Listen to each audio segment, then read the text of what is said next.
The next topic that we have is momentum.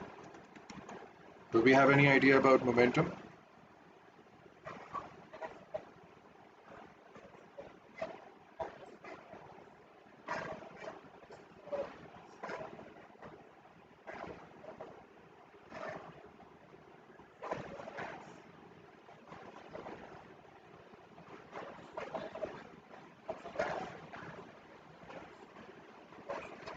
Yeah, so momentum is mass in motion or the motion of a mass.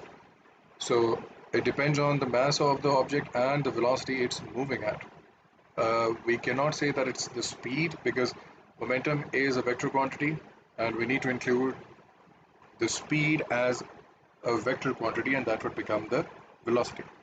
So a few things before moving ahead. It's your duty, it's your job as a student to identify which one is a positive direction or which one is a positive momentum and which one is negative momentum. It's your choice, you can choose any one of the two. For example, if the object is moving towards the right side or upwards, these directions of velocities and consequently momentum will be taken as positive directions. Similarly, if we had an object that is moving towards the left and is moving downwards or is moving any one of the two, right? So they will be considered as negative. Momentum does not become negative. Eventually it does, but it's not that momentum is becoming negative. Actually, the velocity of the object is becoming negative or positive. Mass has no direction, so it's a scalar vector. It's a scalar quantity. So why do we need to say this? Why do we need to understand this? Then this is how we actually. Now, for example, if I say that an object of mass 5 kgs is moving towards the right with a speed of 10 meters per second, then what would be its momentum? How to find the momentum? That would be 5 multiplied by 10, which would be 50.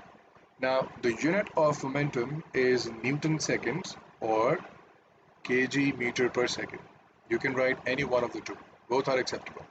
How do we make kg meters per second? Because the unit of mass is kg and velocity is meter per second. We just combine them together because both are being multiplied. Right? Okay. So this is how we find momentum. Then we have a few cases that how to find the momentum of a system before and after the collision. There are two types of systems in physics. The first one is elastic collision system and the second one is inelastic collision system. So what is the elastic system and what is the inelastic? So in elastic system, the momentum is conserved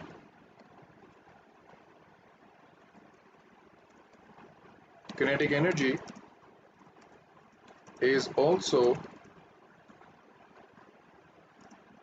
conserved. But if you move to inelastic, momentum is conserved, still conserved, but kinetic energy is not. And usually, not every time, but usually, these will be the systems, the inelastic ones, in which the object or objects after the collision do not separate.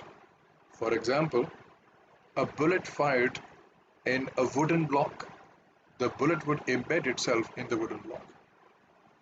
So in that case, most likely that would be an inelastic case. And in systems where the objects do not embed themselves or do not combine together after the collision, they're generally known as elastic systems. But these are just reference examples from the daily life examples and from many questions that I've solved over the years. This is what I've found. But sometimes if this test fails, then it's your job as a student to always verify before giving this conclusion, whether it's elastic or inelastic, to find their kinetic energies. And it's very simple to do so. Why? Because kinetic energy is half mv square, mass and velocity square. So for the momentum, you need mass and velocity. So if you already have both of these quantities, then calculating the kinetic energy will not be a problem for that certain scenario.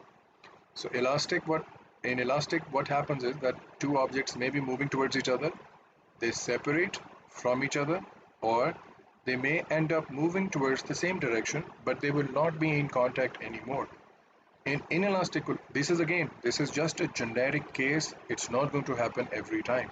It's your job. If you have to give the verdict, you have to give the verdict based on elastic and inelastic. Okay, so over here, it's possible that both objects are moving towards each other. They both join together and start moving towards the right side, or both join together and start moving towards the left side. This is a general case. If I have to verify this, then I'll have to find out the kinetic energies and then give my verdict.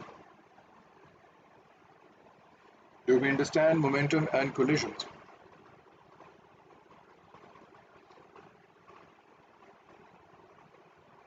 Yes, do we understand momentums and collisions? Alright, let's try to solve a question. He tells us that there are two objects moving towards each other. He says that this is, let's say, 1 kg moving at 2 meters per second. This is moving at 3 meters per second, and this is 2 kg. He's asking you, or you can say he's telling you, that they both embed in each other. They both join together and now continue to move in a certain direction, but we don't know what that direction may be. But we can predict what that direction may be. How can we do that? Out of the two systems, whichever has the higher momentum will be dominating the system. Okay, so I wanted to find out the momentum of this one as mass velocity, that would be 2 Newton seconds. And for this one, that would be mass into velocity, that would be 3 into 5, 3 into 2, that would become 6 Newton seconds. So I know that the momentum of left side is greater than the momentum of the right side.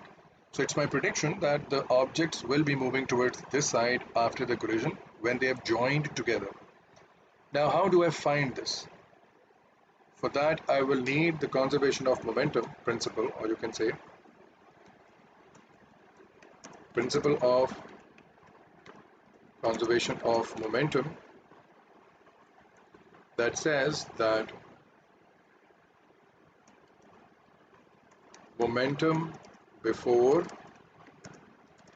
and after collision is same, or you can say the better word is conserved. So whatever momentum it had before the collision, it will have the same amount of momentum after the collision. So let's try to figure out the total momentum before the collision. So before the collision, this is my whole system, and after the collision, this is my whole system.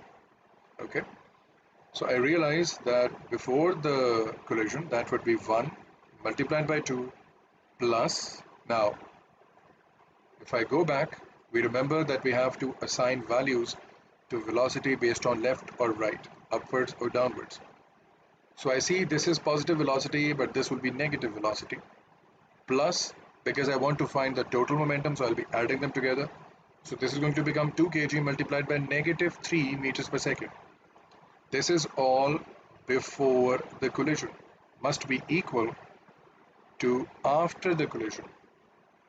But after the collision, I see that if I want to find mass into velocity, velocity is what I don't know.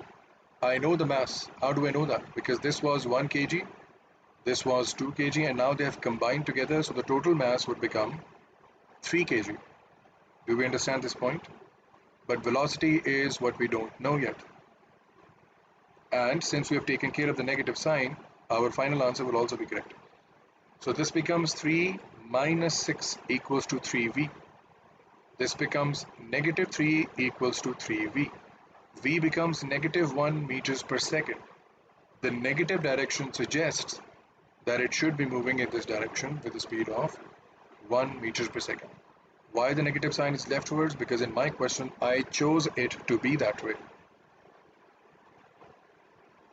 Do we understand this question? Any problems? Alright.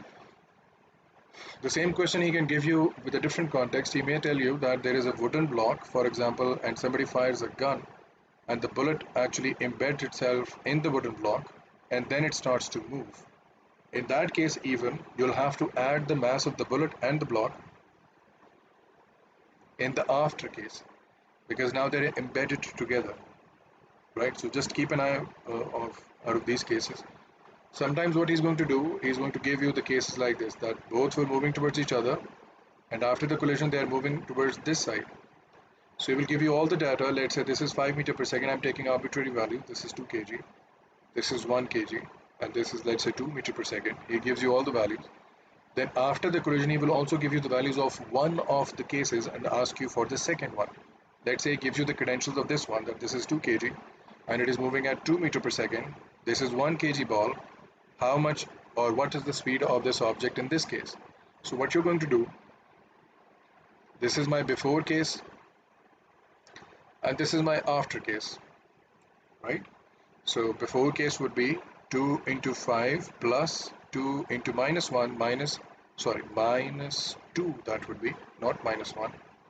Negative 2 because it's moving in the left direction, and 1 kg will be the mass, equals to, now since I have the data of one system, I will write it as this one. So I have considered all the rightward direction to be positive. So this becomes 2 into 2 plus 1 into V.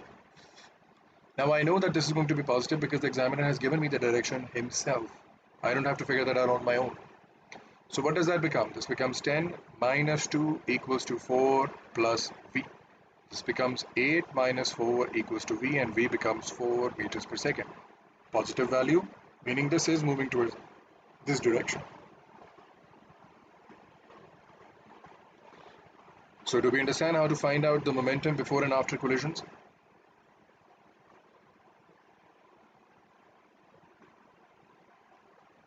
Yes, are we clear about this?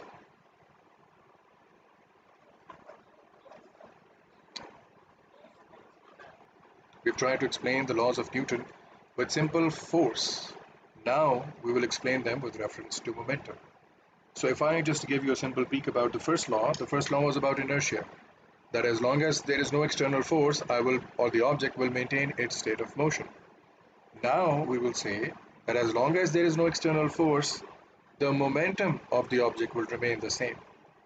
And the second Newton's law we will call force as not mass into acceleration, rather change in momentum, or the rate of change in momentum. We will get to all of these topics later. We don't have to worry about this right now. This will be our next topic. And the third one would be, again, that as much as the momentum of the body A changes, the same momentum of the body A will also change. So it's action and reaction being opposite to each other. So in the next class, we will try to explain laws of Newton in terms of momentum. This topic was added in O-level syllabus because of precisely one reason, because this will be tested, or this will come in A-levels extensively. So since students didn't have any idea in O-levels when they used to do A-levels, they would just freak out because of this topic. So now they've introduced this topic at this level so that gradually you get used to this idea. You have all the basic introduction and information. So then in A-levels, it will become easy to understand this. Okay, so one situation more. For example, if this is a wall and I throw a tennis ball towards the wall and it bounces back. And if I want to find the change in momentum, that would be final momentum minus initial momentum, right? That is how we find the change. So if this is the mass of the object and this is the velocity, and I say that the velocity has not changed, it bounces back with the same velocity. So I'll have to add a negative sign because it's moving towards the left side in this case. And mass remains the same because it's a tennis ball. So my final momentum is negative V multiplied by mass, negative because of the formula, and initial momentum is positive mass multiplied by positive velocity. So what I get is negative Vm minus Vm. So that becomes negative 2 Vm. Do we understand this? This is what's happening in gas pressure. If you remember, we explained that a gas molecule collides with the wall and bounces back, and it exerts a force on the walls. This is how it's actually exerting a force on the wall.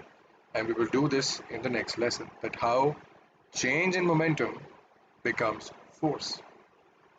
Do we understand this point? Yes? All right. That is all for today. If you have any questions from today's lesson, you can ask freely. Otherwise, I'll be ending the class.